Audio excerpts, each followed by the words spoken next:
Where do you stand with women and no accountability? I will say this about women's accountability. They rarely take any, but I don't think the reasons as to why are invalid. The first reason, they never have.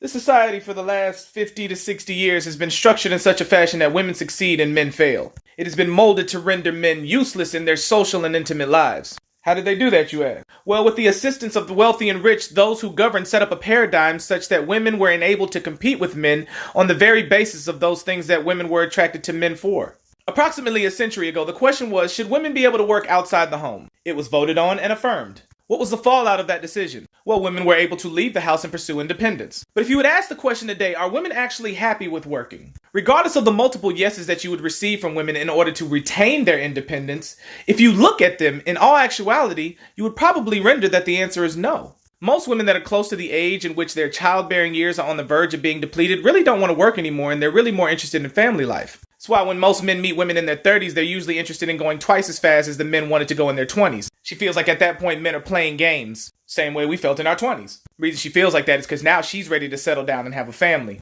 He's been mistreated so many times by women just like her in her 20s that he's now ready to play the field. So when we get to our 30s, we're in conflict. He feels like she feels like he is the last priority to her after she has chased down her accolades and career opportunities. Oh, now I'm important. Whether directly saying it or through her actions, she told men their whole lives that they come last. So when it's that time to put that last piece together in the puzzle to give her everything that she wants out of life, men opt out, denying them the one thing that they really wanted to begin with: family and love.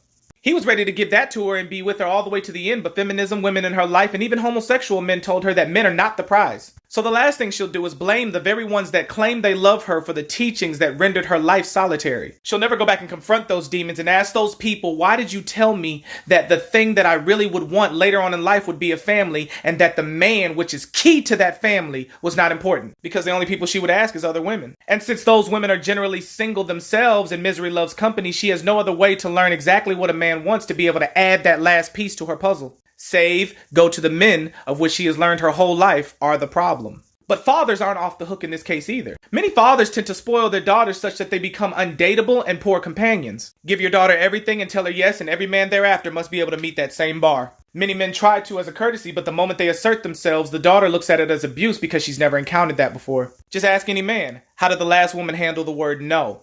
I assert most men would say very poorly. Accountability is kryptonite for women because there's a machine working against them the same way there's a machine working against us. Women have been catered to and men have been thrown in the wilderness. So forgive them if they are entitled, and forgive us if our mantra is fuck these 304s. Bars.